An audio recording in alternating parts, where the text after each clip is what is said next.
Where do vampires keep their money? In the blood bank. Be sure to subscribe to my channel. I used to work with a guy who I swear was a vampire, and he was the reason I got a job as a cryptozoologist and monster hunter. Now, before you give me the whole vampires aren't real, how stupid could you be reaction, just let me explain why I believe this. When this happened, I was paramedic, and I was working midnight to 8:30 AM for about 3 years. I came into work one night to see a stranger standing in the meeting hall, and the first thing I noticed was that his skin was as pale as freshly fallen snow, and it had a bluish glow to it. Of course, it wasn't the sparkle that everyone associates with twilight, but it was still odd. I soon learned that he was my new co-worker, and he was nervous about his first day on the job. The second thing I noticed about him was that he didn't have a shadow. We had extremely bright, fluorescent lights in the corridor, and every other employee in the hospital that passed under them cast a shadow. I shrugged it off as we gathered in the briefing room. I needed to be focused, and the weird new guy couldn't be my priority. Travis, our head paramedic, greeted us before barking out his usual orders. Good morning, men. I hope you all got your beauty sleep in, though I can see some of you clearly didn't, because tonight is going to be a busy night. There've already been 5 accident reports. I was surprised at the number of reports that had already come through, since we normally didn't get any during the half hour between midnight and 12:30 AM. We finished debriefing, then we got our gear together and headed out in our usual teams. I took a quick mental note of who would be on my team tonight, and I was surprised to see the new guy sitting in the passenger seat of my ambulance. I walked up to the window, a friendly smile on my face. I couldn't remember if Travis said he would be with me, but I wanted to make sure that he felt welcomed. Hey, good morning. I noticed you're new here. Do you know if you have the right team? An eerie, too wide smile crawled across his face as he turned to me, and I gasped. He had incredible, tangerine-colored eyes, and I took a step back in shock. His voice was like gravel, and it irritated something in the primal part of my subconscious. I am with the correct team, Hunter, and my name is Callan. By that point, I was nearly wetting myself. I had always been a little on the jumpy side, but this was too odd. How did he have that color of eyes? How did he know my name? These thoughts were rushing through my head, but then rational thought hit me. The guy probably saw my name tag or heard someone else call me by my name. That, however, still didn't explain the hue of orange his eyes radiated. I faked an awkward smile, then climbed into the ambulance as far from him as I could get. 10 minutes later we arrived at the scene of our first accident. It was out in the middle of nowhere on Dark Shade Road, which is in my hometown of Windber, Pennsylvania. In the past 3 years, I've seen some nasty accidents like decapitations, people being thrown from the car and found dead 25 feet away, and unlucky family pets mangled from impact, but none of that compared to what I saw that night. In the driver's seat of the car sat a man, and we barely recognized him as one of the town's founding family members. Blood was splattered everywhere in the car, and the scene looked like a horror movie where a head got fried in a microwave. It took all I could muster to hold my breakfast in, and I can honestly say that was one of the hardest things I'd ever done up to that point. Upon further inspection, it appeared like he had his throat ripped out, and it didn't seem to be from impact considering the bite marks located near his jugular. The new guy looked even more freaked out than I did, but not quite in the same way. It almost appeared like he was trying to hold in the urge to eat a juicy, rare steak. As we began our cleanup, his hungry expression nagged at me, and I couldn't let it go. About an hour after we arrived, the police finally showed up, and Captain Robertson repetitively apologized for being late. She explained that she had to show up to 5 other scenes, all of which were nearly identical to this one. I pulled her to the side, keeping my voice hushed as I questioned her. "Lana, this is a frigging nightmare. What do you think could have done something like this?" Without responding, she pulled me even further away from my team, her voice coming out as an exhausted whisper. "I don't want to jump the gun, but the last time something like this happened was 50 years ago when the Gallo family came back to town." It took a moment for the name Gallo to register, then I recalled where I had heard it.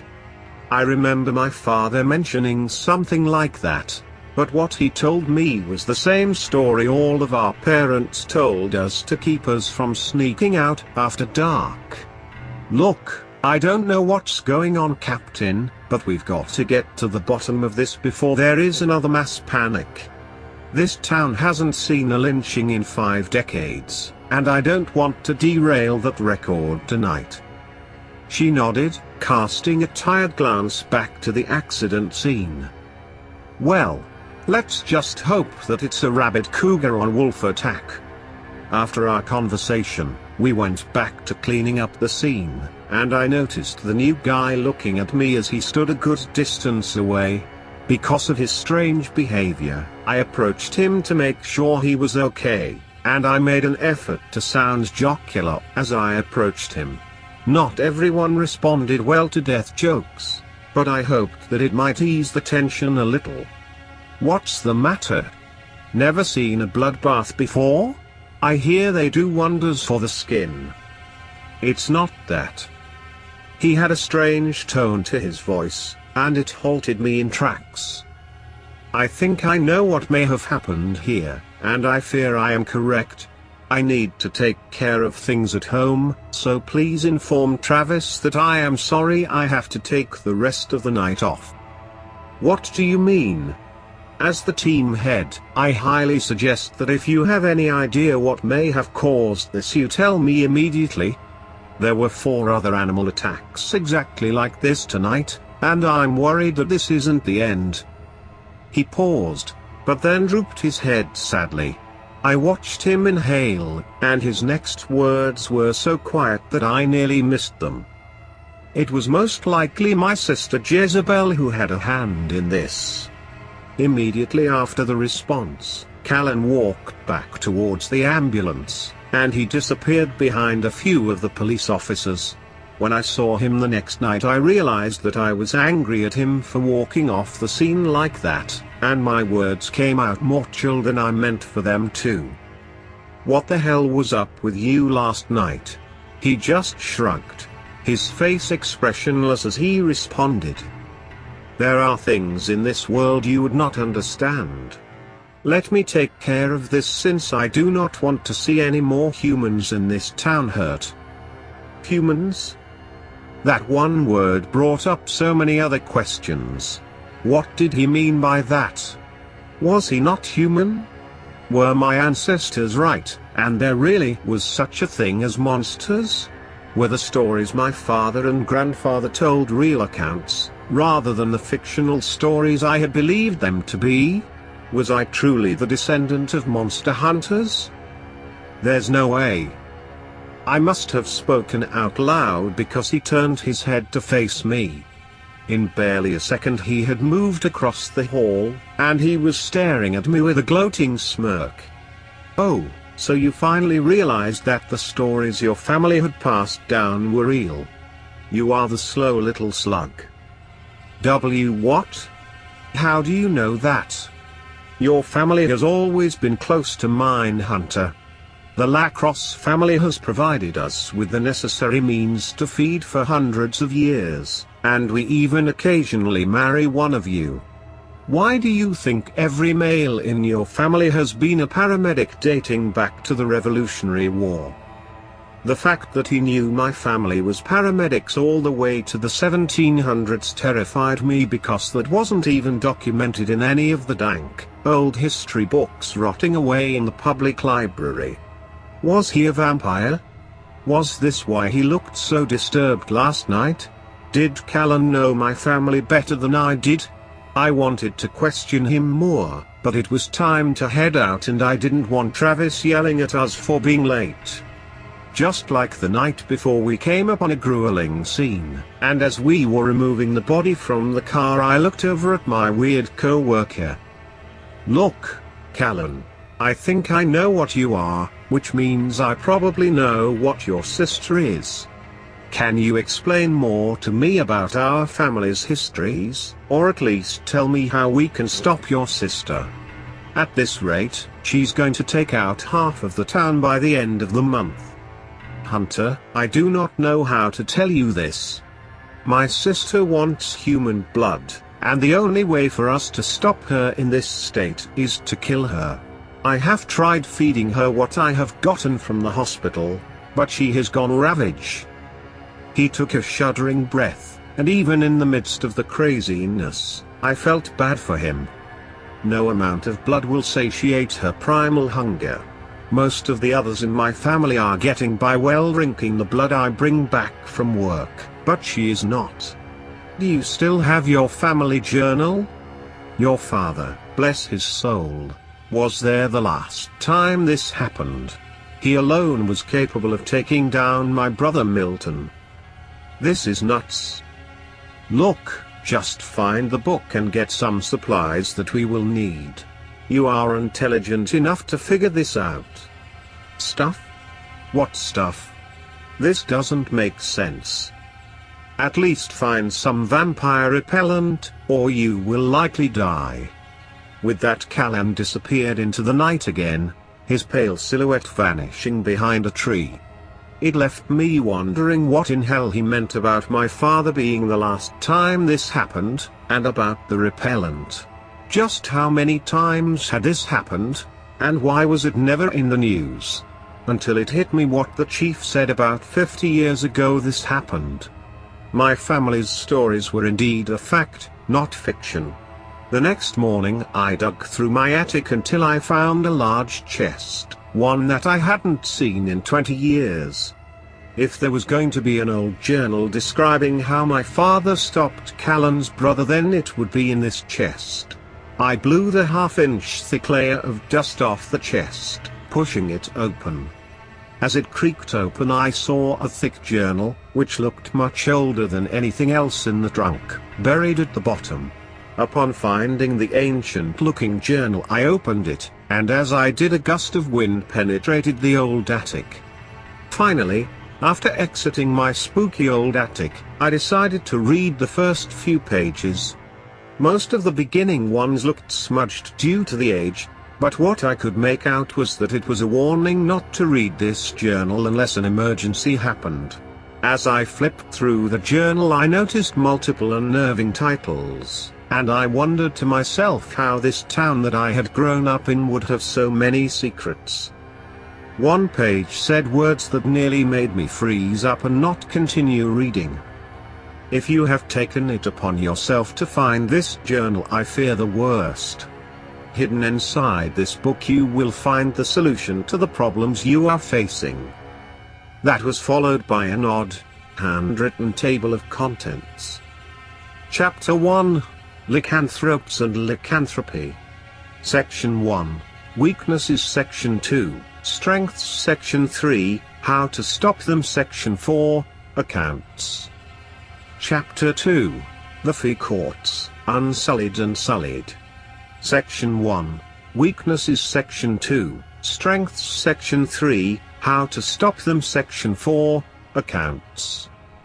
Chapter 3, Cryptozoology and Monsters of the World. Section 1, Weaknesses. Section 2, Strengths. Section 3, How to Stop Them. Section 4, Accounts. Chapter 4, Undead, Vampires, Ghouls, Demons.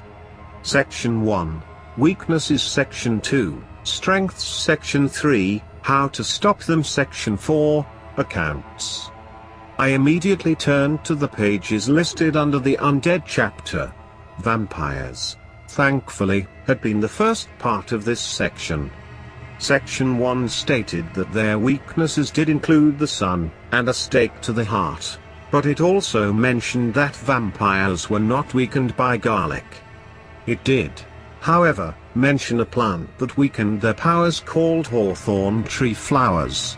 I had no idea where I could get any hawthorn flowers, but I made a mental note that they could help us. After a few hours of reading, and trying my damnedest to memorize the information about vampires, I ended up passing out in my lazy boy recliner. The dreams I had were some of the most terrifying that I had ever had in my life. Yet they felt prophetic. Finally, nighttime came, and I got ready for work.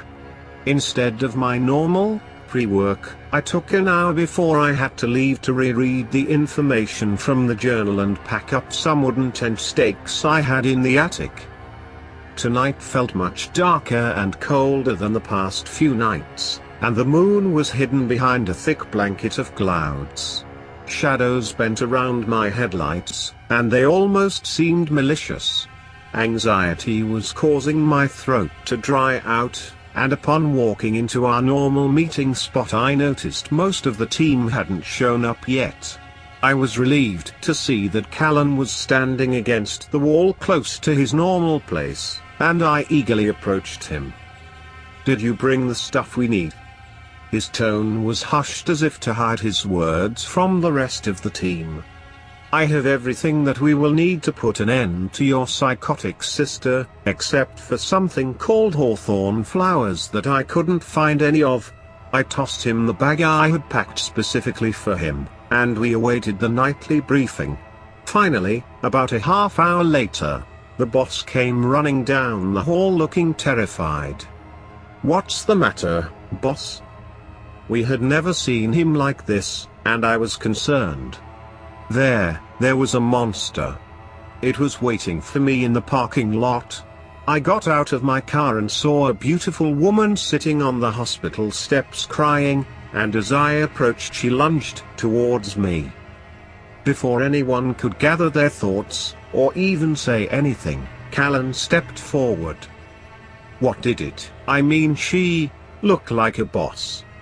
Marvelous black hair, sapphire blue eyes. That was all Callan had stated to hear. Then he was running down the hall towards the front door. I was confused, but I figured it was his sister outside. I barked a few instructions, then hastily I followed him. "Get everyone inside the office and barricade the door. Do not let anything in." I caught up with him at the front door, where he stood looking more afraid than I had imagined he could. "Hey man, are you sure you can do this? If not, I can take care of your sister." "Yes. I have to protect this town from her, or rather we have to protect this town from her as our ancestors have done for over 3 centuries. The next few minutes seemed like millennia as we checked the gear I had put together and flushed out a plan. I would distract the bloodthirsty monster, and while she was occupied with me, Callan would approach her from behind and thrust the stake through her heart. We pushed the doors open as the frigid night air gave my skin a deathly cold chill. If the plan failed, I would be a big old dinner for one of the most dangerous monsters in the world, but I reassured myself that it was worth it. I clutched my weapon tightly as I walked through the double doors. I looked to my right, followed immediately to my left, and took a deep breath. With every step, my heart thumped faster, like a soldier marching to a bloodthirsty war drum. As I rounded the corner towards the side door, I caught a glimpse of something supernaturally fast pass by me. At that moment it hit me that if Callan wasn't faster than her, I would be screwed. As I walked forward, trying my hardest to reassure myself that everything would be alright, I remembered one of my dreams. This was the exact scenario, and if everything else went the same way, I would find one of my co-workers' lifeless bodies laying on the ground next to a dumpster. I followed my gut, rounding the side of the building where the dumpsters stood. There was Alex, his throat ripped open and a puddle of blood drenching his once white shirt. I was wiping away a tear when a voice spliced through the darkness. You look almost as tasty as the cowardly man I chased into this building." Those were the last words I remember before blacking out. Sometime later I woke up on a hospital bed, an aching feeling tearing through my back and legs. What had happened? How was I alive? Was it all a dream? No, it couldn't have been. It felt so real. I tried to get up, but I heard footsteps coming down the hall, so I quickly laid back down. "Good morning, my friend, I hope you have rested well." Callan stepped past the curtain, and he looked exhausted. "You have been asleep for 2 days, and I hear that is a lot for a human." I have? What do you mean I've been asleep for 2 days? What happened to your sister? We were on a job, and you ended up passing out at the sight of blood. I had never seen you act that way, and you collapsed from the sight. Now here you are, finally awake. What about your sister? Did you kill her? Calm down, Hunter, you must rest. Nurse. A nurse quickly shuffled over, and within minutes I was back in a drug-induced sleep. When I woke up he was gone, and I still felt agitated. Was everything truly just a fear-induced dream? Upon getting home I walked into my living room and immediately froze. There, on my coffee table, was a mound of little white flowers. They were accompanied by a simple note, and it gave me chills. To H. From C. Stay safe, see you soon. This is why I believe my partner was a vampire. That's all the proof I have that Callan Gallo is not the man we all think he is, and from that day on I told myself that I would spend my life proving to everyone that we live in a world of the unknown.